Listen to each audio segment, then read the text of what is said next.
And hello again, welcome to the Admiral Report number 2. As I mentioned in the previous video, I had discussed some of the issues I talked about in my first video with a buddy of mine, and it was a pretty good discussion. It kind of forced me to look up a little bit more facts into the native situation, as well as Stephen Harper's budget plans. Now, for the Harper budget, um, as you can read by the comment on the first video, someone mentioned about the funding for the military, and uh, I didn't know about all of the funding that I got into the military, but I checked it out, and uh, it's you got a lot of funding into military. Areas of the military that aren't even needed to defend against attacks from the Russians, which is the excuse the Harper government is trying to use to validate the buying of all these planes. I mean, I'm a proud supporter of the military. I love that we're finally building a military, but um, there was it's the funding where it's all coming from, and I still think we should get rid of the gun registry, even if it does appear to be a distraction. Um, it is useless, absolutely useless. Um, but you have all the spending into military upgrades and training and all kinds of neat little stuff, and then you have an expansion onto a $10 billion expansion onto the prison system. So let's see, better military, more prison systems.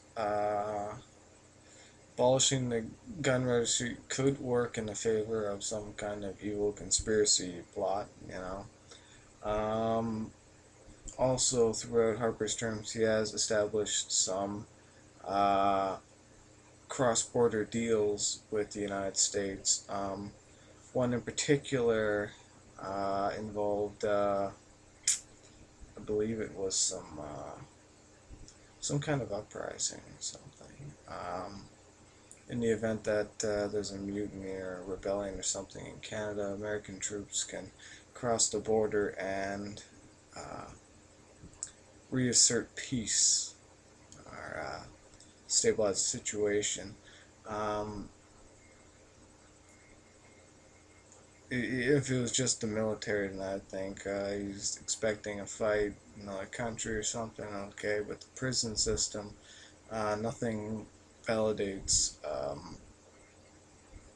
There's no proof to say that we even need an expansion to our prison, to the amount of prisons that we have, or even that big of an expansion to the prisons we have. So he's completely gone back on a lot of the promises he made throughout his campaign to get reelected, and he's doing so without the blessing of a majority of the country. And he's it looks like he's setting himself up for a dictatorship. Strong army, ability to throw as many people in jail as he wants. If they disagree with him, that's just a theory. Just an idea I'm playing with. Yeah. Anyway, now onto the Aboriginal part. In my first video, I maybe didn't give the Aboriginals as much credit as I should have. I honestly should have looked more into the situation. Um, Now, I still think they should pay taxes, but here's here's the problem with that. The unemployment rate um, for Aboriginals, um, the site I'm using, I'm not sure if the site I'm using is most valid, but in 2006 it was 14.8%. I've been told it's uh, a great deal higher. Um,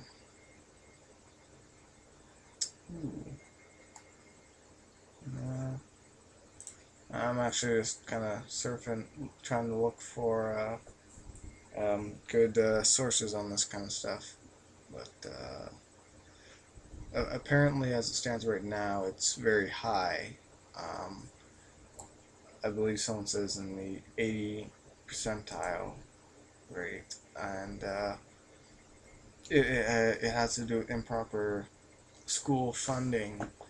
Um, I believe so. It's unemployment. Okay, no, the unemployment rate for Aboriginal Canadians in 2006 was 65.8%, an increase from 61.2% 5 years earlier.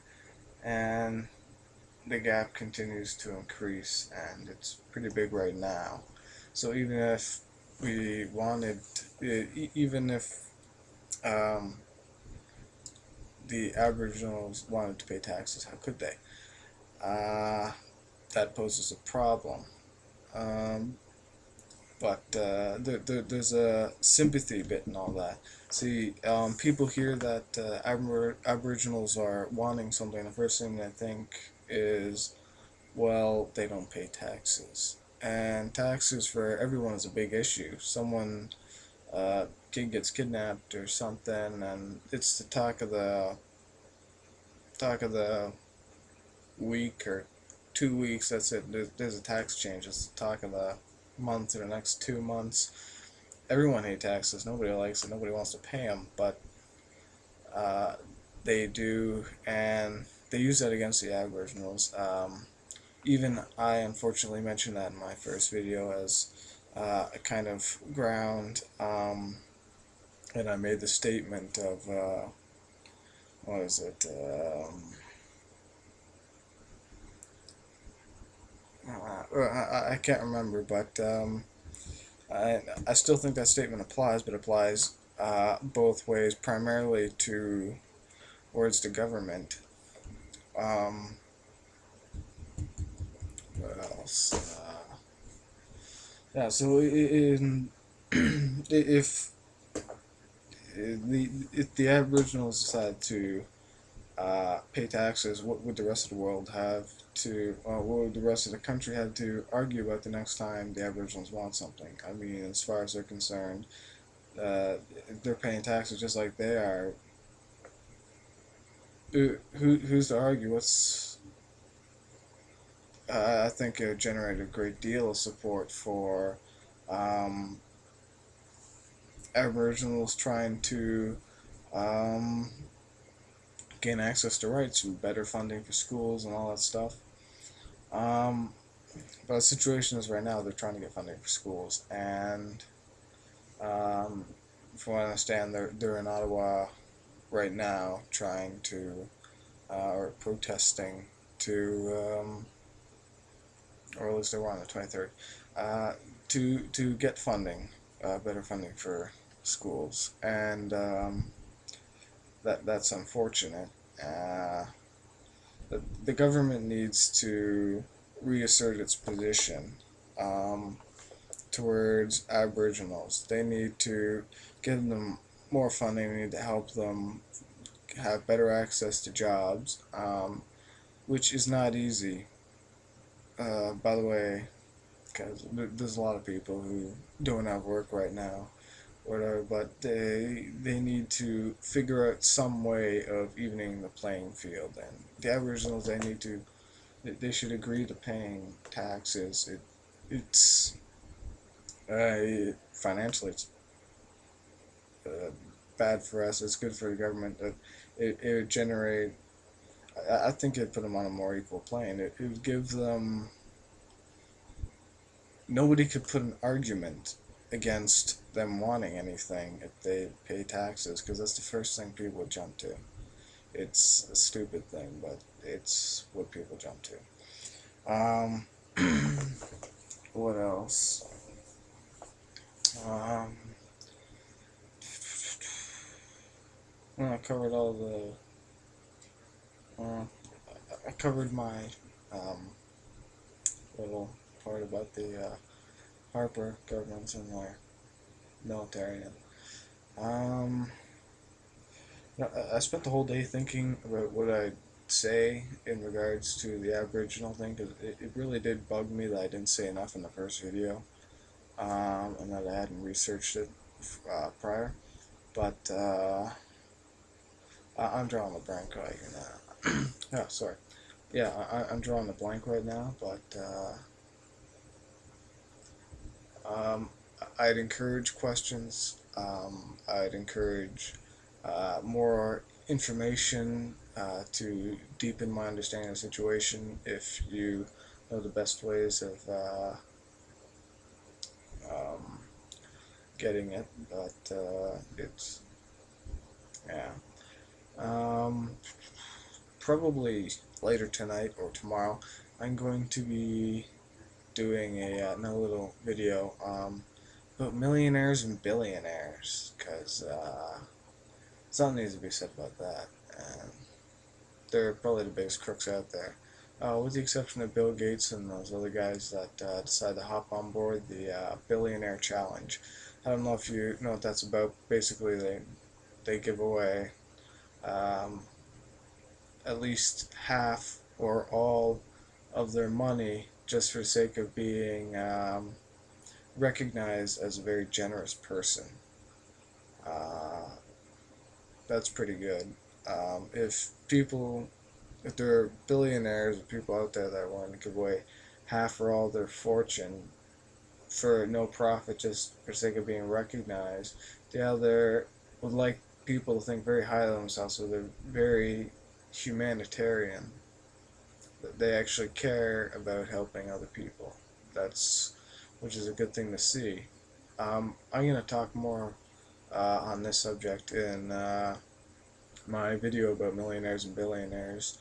Um, if I do it tonight or tomorrow, I'm hoping I do it tonight. I was pretty excited earlier about doing this. Yeah. Okay.